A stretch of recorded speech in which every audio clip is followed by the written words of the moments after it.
तो hello friend, चलिए French फेनन के बारे में पढ़ते हैं। तो फ्रेंच फेनन ये इनका जो टाइम पीरियड रहा 1925 से 1961 के बीच में रहा।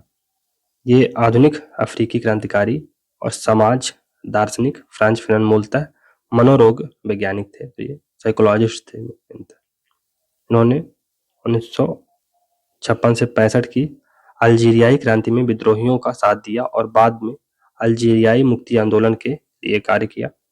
अल्जीरिया के स्वतंत्रता संग्राम में सशक्त क्रांति का यानी आर्म्ड रिबेलियन का खुला समर्थन किया। फ्रेंच फेनन को इब्राहिम फ्रेंच फेनन के नाम से भी जाना जाता है। इनका जन्म मार्टिनिक द्वीप फ्रांस में हुआ। इन्होंने लियोन विश्वविद्यालय से शिक्षा प्राप्त की। 36 वर्ष की उम्र में मेरीलैंड, अमेरिका में इनकी मृत्यु हुई। उपनिवेशवाद, विदेशी शासन, सांस्कृतिक समाजवाद यानी कल्चरल नेशनलिज्म, कल्चरल इंपीरियलिज्म और जातीय पूर्वाग्रहों का विरोध किया। इनका अंतिम लक्ष्य था संपूर्ण मानव जाति की स्वतंत्रता। तो liberation of human race. French Fanon Karl Marx, GWF, Hegel, John Paul Sartre, Sigmund Freud, Max Weber, Karl Gustav Jung से प्रभावित थे। इनकी रचनाएं ब्लैक स्किन व्हाइट मास्क 1952 में आती है। Black skin white mask, a dying colonialism ये 1964 में बुक आती है। The wretched of the earth 1961 में। The fact of blackness, towards the African revolution 1964 में। Alienation and freedom 1961। उपनिवेशवाद का स्वरूप। फैनन के उपनिवेशवाद संबंधी विचार अनुभव पर आधारित है। तो ये ऑब्जर्वेशन पर बेस्ड इनके विचार है उपनिवेशवाद पर।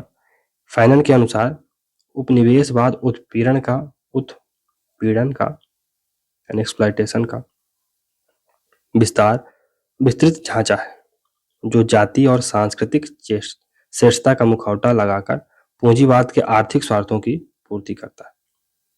श्वेत जातियां विदेशी भूमि एवं संसाधनों का भरपूर शोषण करती हैं। अपनी पुस्तक ब्लैक स्किन व्हाइट मास्क 1952 में बुक आती है में फैनन ने कहा कि उपनिवेशवाद के अंतर्गत श्वेत एवं अश्वेत जातियां निरंतर तनाव में रहती हैं। श्वेत व्यक्ति अपने आप को संपूर्ण सभ्यता, संस्कृति, कानून, शिक्षा, कला कौशल के प्रवर्तक बनाकर अश्वेत लोगों पर हीनता का कलंक लगा देते हैं। ए काइंड ऑफ डिमीन या अंडर कॉन्फिडेंट उनको बना देते हैं ब्लैक लोगों को। इसके लिए श्वेत जाति के भार का सिद्धांत व्हाइट मैन बर्डन थ्योरी देते हैं। कि हम लोग जो व्हाइट रेस है वो श्रेष्ठ है और हमारे ऊपर बर्डन है कि इन बारबेरियंस या इन बारबेरियंस को सिविलाइज किया जाए। तो ये काइंड ऑफ एक सिविलाइजिंग मिशन पर चलते हैं। ऐसी थ्योरी देते हैं कि हम एक सिविलाइजिंग मिशन पर हैं जहां पर हमारा जो रूल है वो बेसिकली जो ये बर्बर बारबेरियंस हैं उनको सिविलाइज करने के लिए किया जा रहा है। इसके विरोध में अश्वेत जातियों द्वारा श्वेत जाति के गौरव का सिद्धांत दिया जाता है। तो ब्लैक जो रेस है उसके ग्लोरी का सिद्धांत दिया जाता है अश्वेत जातियों द्वारा, जिनके अनुसार अश्वेत जातियों की सांस्कृतिक परंपरा महान है और गौरव का विषय है। फैनन के अनुसार श्वेत जाति के भार का सिद्धांत यानी theory of white man burden सिर्फ कल्पना है, वैसे ही श्वेत जाति के गौरव का सिद्धांत भी निराधार है। तो थ्योरी ऑफ ब्लैक ग्लोरी ये भी काइंड ऑफ निराधार है। इस प्रकार theory of white man burden है। अश्वेत जाति का एक ही अधिकार है कि वह श्वेत जाति से मानवीय व्यवहार की मांग करें। उनका एक ही कर्तव्य है कि वह अपनी स्वतंत्रता का त्याग कभी ना करें। राष्ट्रीय मुक्ति आंदोलन तो नेशनल लिबरेशन मूवमेंट।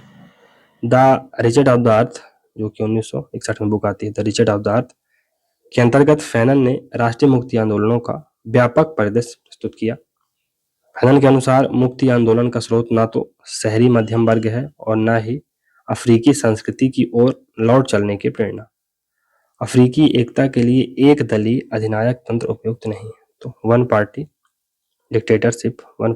डिक्टेटरशिप ये अफ्रीकी एकता के लिए, अफ्रीकन सॉलिडारिटी के लिए उपयुक्त नहीं है। उन्होंने इसमें व्यक्तिगत आकांक्षा की प्रधानता रखती है, क्योंकि इसमें व्यक्तिगत आकांक्षा की प्रधानता रहती है वन पार्टी डिक्टेटरशिप में। राष्ट्रीय मुक्ति आंदोलन के लिए क्रांति आवश्यक है। इसके लिए देहाती किसानों में विद्यमान क्रांति क्षमता को पहचानना चाहिए और देहाती किसान समुदाय के साथ मिलकर काम करना चाहिए। क्रांति के लिए संपूर्ण अफ्रीका, एशिया एवं लैटिन अमेरिका के राष्ट्रीय मुक्ति आंदोलनों का संचित प्रभाव मानवीय विकास में सहायक होगा। राष्ट्रीय मुक्ति आंदोलन ऐसा सामाजिक संदर्भ प्रस्तुत करेंगे जिससे सब विभिन्न व्यक्ति अपने आप को ढूंढने में एक दूसरे की सहायता कर सकेंगे। तभी विश्व स्तर पर मनुष्यों में अलगाव की स्थिति का अंत हो सकेगा। तीसरे विश्व के लिए मार्क्सवाद, तो Marxism for third world. Fanon ने कहा कि फ्रांसीसी साम्यवादी उपनिवेशों में विद्यमान शोषण को समाप्त करने के समर्थक नहीं है। तो फैनन ने कहा कि फ्रांसीसी साम्यवादी उपनिवेशों में विद्यमान शोषण को समाप्त करने के समर्थक नहीं। लेनिन द्वारा प्रतिपादित क्रांति की रणनीति तीसरे विश्व में सफल नहीं होगी, लेकिन लेनिन का तर्क था कि पहले राष्ट्रवादी क्रांति होगी, दूसरे चरण में साम्यवादी क्रांति होगी। फैनन के अनुसार तीसरी दुनिया में लुच्चा सर्वहारा यानी लंपेन प्रोलेटेरिएट के द्वारा क्रांति होगी, जो सभी वर्गों का मिला-जुला रूप होगा। फैनन ने लंपेन प्रोलेटेरिएट को मार्क्स की भांति नहीं माना। मार्क्स ने लंपेन प्रोलेटेरिएट में जेब कतरों, भगोड़े, सैनिक, कबाड़ी एवं भिखारियों को शामिल किया था। फैनन के अनुसार किसानों, शहरी गरीबों एवं लुच्चा सर्वहारा के मध्य गठबंधन द्वारा क्रांति होगी। अतः फैनन की क्रांति की रणनीति माओ के समान है, परंतु परंपरागत मार्क्सवाद, ऑर्थोडॉक्स मार्क्सिज्म के विरुद्ध है। फैनन के प्रभाव, तो फैनन अस्तित्ववादी विचारक पॉल सार्त्रे, ये एक्जिस्टेंशियल थिंकर थे, कौन, पॉल सार्त्रे से प्रभावित थे, जिसने फैनन की प्रसिद्ध रचना the wretched of the earth का आमुख लिखा था। रिचर्ड ऑफ द अर्थ ये कब आई थी? 1961 में। फैनन अफ्रीकी राष्ट्रवादी नेता पैट्रिक लुमुम्बा से भी प्रभावित था, जिसने प्रजातिवाद यानी रंग भेद के विरुद्ध संघर्ष किया था। मार्क्सवाद के साथ प्रजातिवाद का सम्मिश्रण। फैनन के अनुसार परंपरागत मार्क्सवादी विचार में रंग भेद नीति का विरोध नहीं है, इसमें केवल सर्वहारा वर्ग एवं बुर्जुआ वर्ग का विचार है, इसलिए यह तीसरे विश्व के लिए उपयोगी नहीं है। तीसरे विश्व में साम्राज्यवाद के साथ रंग भेद नीति का शोषण भी विद्यमान है। तो इंपीरियलिज्म तो है थर्ड वर्ल्ड में, लेकिन इसके अलावा रेशियल डिस्क्रिमिनेशन भी है, रेसिलिज्म भी। उसने अपनी प्रसिद्ध रचना black skin and white mask ये 1952 में आती है। ये में कहा कि श्वेत प्रजाति के द्वारा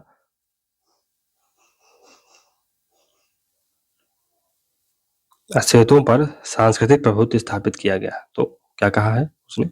श्वेत प्रजाति के द्वारा अश्वेतों पर सांस्कृतिक प्रभुत्व स्थापित किया। थोड़ा सा गड़बड़ है इसमें। 1952 में ये पुस्तक लिखी गई थी, 1952 में, और इसका जो पूरा नाम है black skin and white marks, नहीं white mask, white mask not white marks. आधुनिक यूरोपीय संस्कृति से एशिया अफ्रीका की भलाई नहीं हो सकती। निग्रो प्रजातियों के साथ भेदभाव को प्रदर्शित करने के लिए निग्रिट्यूड शब्द का प्रयोग किया।